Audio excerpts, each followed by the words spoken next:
Oke, assalamualaikum warahmatullahi wabarakatuh. Bertemu lagi dengan pelajaran biologi di kelas 3.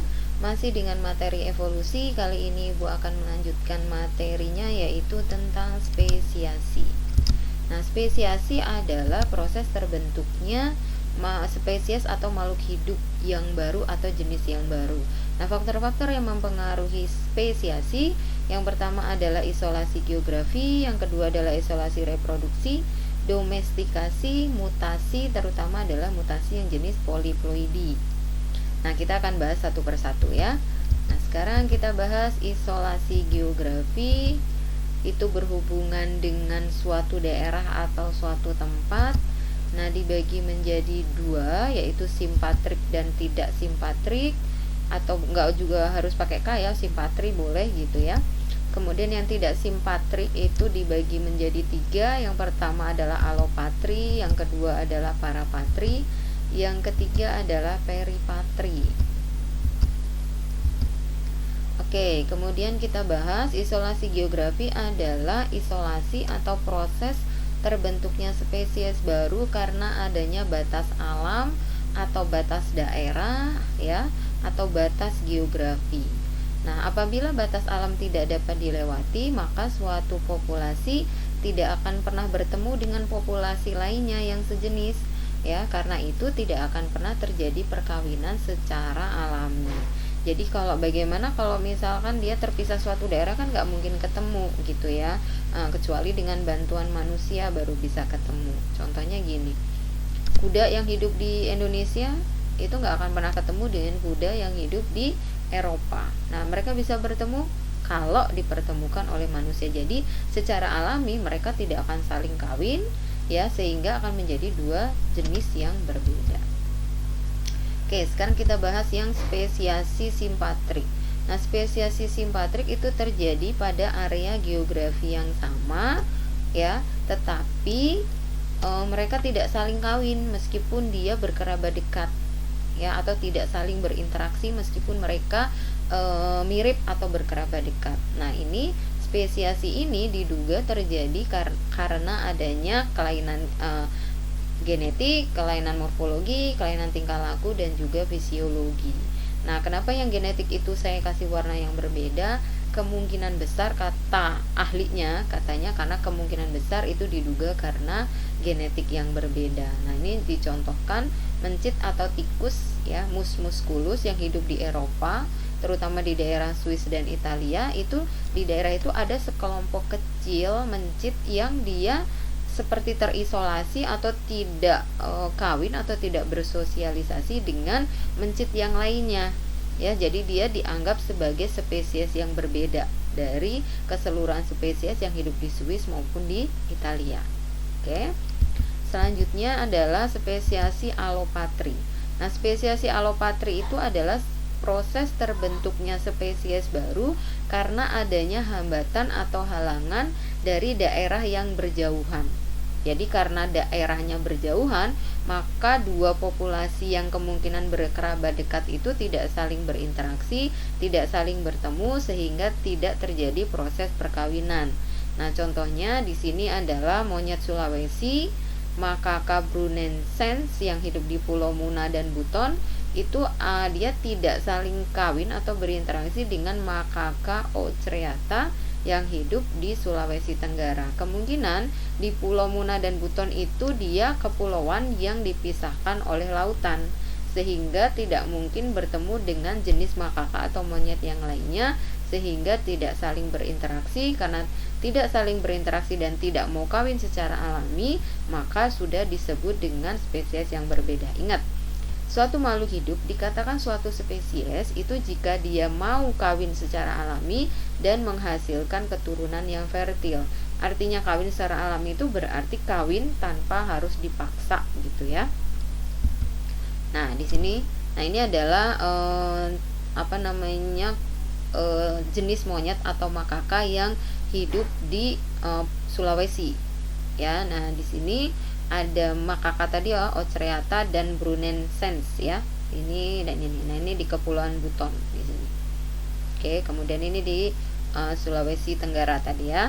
Oke, selanjutnya spesiasi parapatri, yaitu proses spesiasi atau terbentuknya spesies baru karena ada hambatan dari daerah yang bersebelahan. Jadi daerah sebenarnya nggak jauh, dia cuman bersebelahan doang, tetapi dia tidak saling kawin atau tidak saling bersosialisasi. Jadi karena tidak saling kawin berarti dianggap spesies yang berbeda. Nah, di sini Macaca maurus ya tidak saling kawin dengan Macaca tonkeana yang ada di Sulawesi Selatan dan Sulawesi Tengah. Begitu juga Macaca nigra dengan Macaca nigrescens yang ada di Sulawesi Utara. Selanjutnya adalah spesiasi peripatri, yaitu spesiasi yang terjadi karena hambatan daerah tepi atau pinggir. Ya, jadi dia daerahnya itu karena paling ujung, dia tidak bersosialisasi atau tidak berinteraksi dan tidak kawin dengan daerah yang lainnya yang lebih luas gitu ya. Nah, contohnya itu ular tambak yang ada di keseluruhan daerah Indonesia secara umum, yaitu mulai dari India, Cina, Maluku, Nusa Tenggara, Indonesia secara umum ada ular tambak namanya Cerberus. Nah, itu tidak kawin dengan ular tambak yang ada di daerah Papua. Ya, Cerberus rhincop novaeguineae. Namanya susah benar ya. Atau dia juga tidak kawin secara alami dengan ular tambak yang ada di Australia, yaitu Cerberus rhincop australis. Ya, jadi yang ada di daerah ujung-ujung atau tepi, dia beradaptasi dengan lingkungan yang berbeda sehingga dia tidak saling berinteraksi dengan kebanyakan ular tambak yang ada di daerah lainnya. Nah, ini contohnya ya, ular tambak yang secara umum dan ular tambak yang ada di daerah ujung. Nah, selanjutnya adalah isolasi reproduksi. Nah, isolasi reproduksi ini adalah isolasi atau proses terbentuknya spesies baru karena adanya isolasi atau hambatan perkawinan. Yang pertama adalah isolasi ekologi. Nah, isolasi ekologi itu yaitu isolasi yang terjadi karena spesies yang berkerabat dekat masing-masing melakukan adaptasi terhadap lingkungan yang berbeda. Ya, jadi ekologinya berbeda. Nah, di sini dicontohkan Platanus. Platanus itu kalau ibu cari di internet itu nggak ada bahasa Indonesianya. Bahasa Indonesia itu pohon berangan. Ya, pohon berangan atau pohon beringin, ibu juga kurang tahu.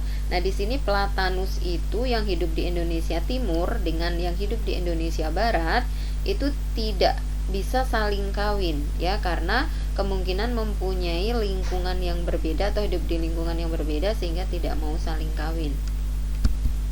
Nah, ini ya bentuk daunnya saja sudah berbeda ya, sehingga karena adaptasinya berbeda sehingga dia tidak saling kawin sehingga disebut sebagai makhluk hidup yang berbeda jenis. Oke, selanjutnya adalah isolasi habitat. Nah, isolasi habitat itu adalah proses spesiasi yang terjadi karena adanya habitat yang berbeda ya, terutama dari dua makhluk hidup yang dianggap berkerabat dekat. Nah, contohnya di sini adalah katak yang hidup di sungai dengan katak yang hidup di kubangan air atau kemungkinan di rawa ya. Karena mereka satu hidup di sungai, satu hidup di kubangan air atau rawa, mereka tidak saling bertemu, kemudian lama-kelamaan menjadi dua makhluk hidup yang berbeda. Atau bisa juga misalkan dengan katak pohon ya. Jadi ada katak sungai, ada katak rawa, ada katak pohon. Nah, itu karena habitatnya berbeda, mereka tidak saling bertemu, tidak saling kawin, sehingga dianggap sebagai spesies yang berbeda. Selanjutnya adalah isolasi musim. Nah, isolasi musim itu adalah terbentuknya spesies baru karena musim kawin yang berbeda.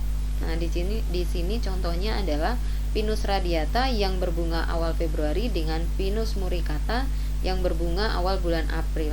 Berbunganya berbeda, proses perkawinannya juga berbeda, jadi nggak bisa saling nunggu gitu ya. Karena itu lama kelamaan menjadi spesies yang berbeda. Nah, ini ya contohnya gambarnya itu.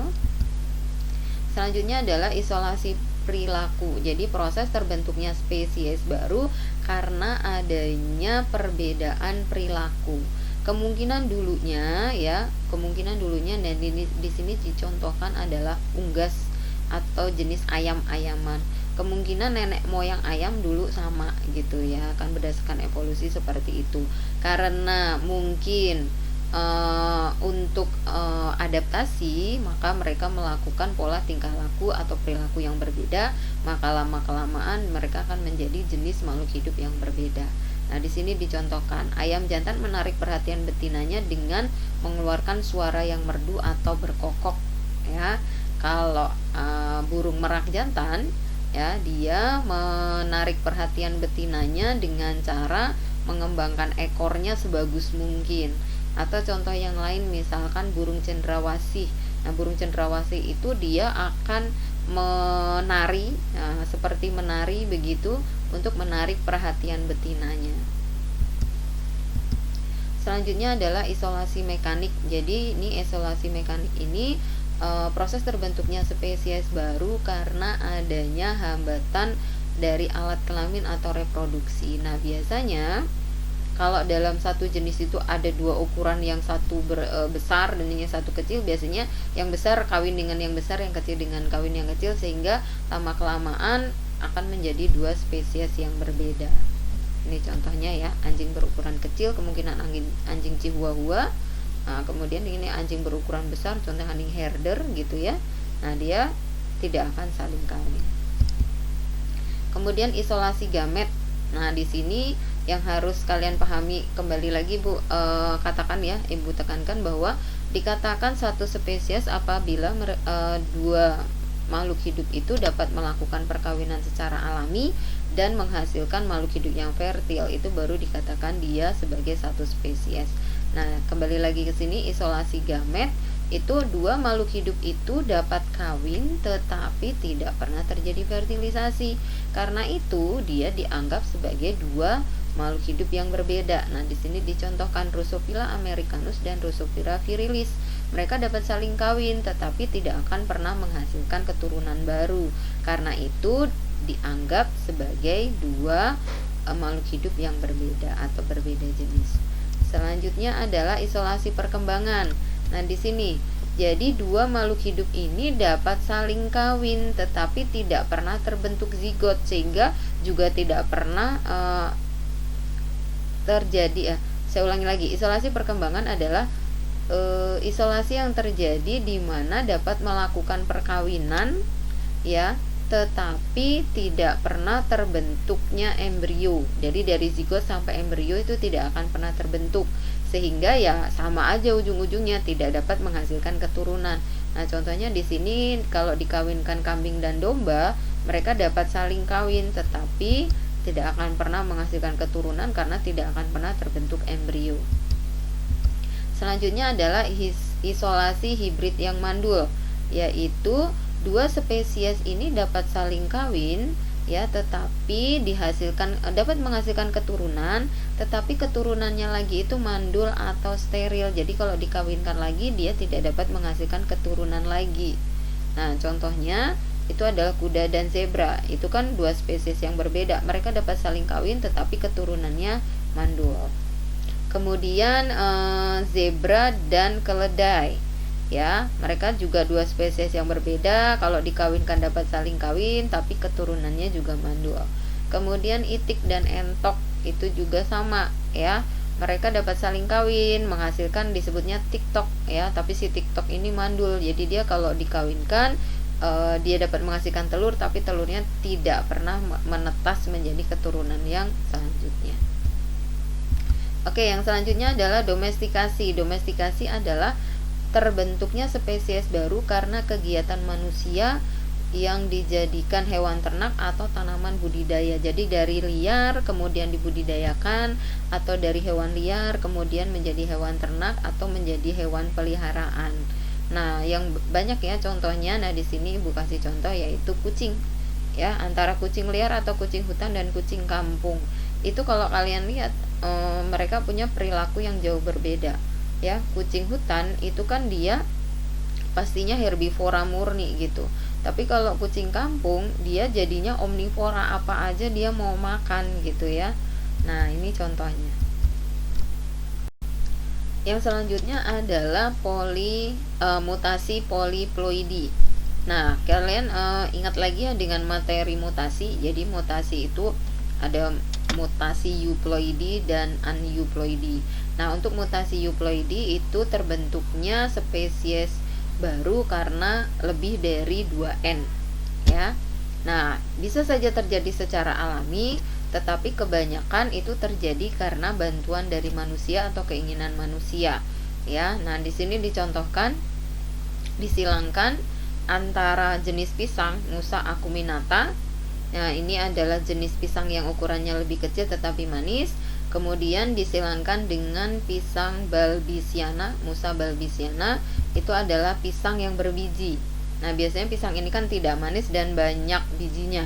Nah, tapi ukurannya lebih besar. Nah, sehingga manusia kemungkinan ingin pisang yang ukurannya lebih besar tetapi manis. Karena itu disilangkan antara Musa acuminata dan balbisiana sehingga menghasilkan jenis pisang yaitu Musa paradisiaca yang ukurannya lebih besar dan dia manis.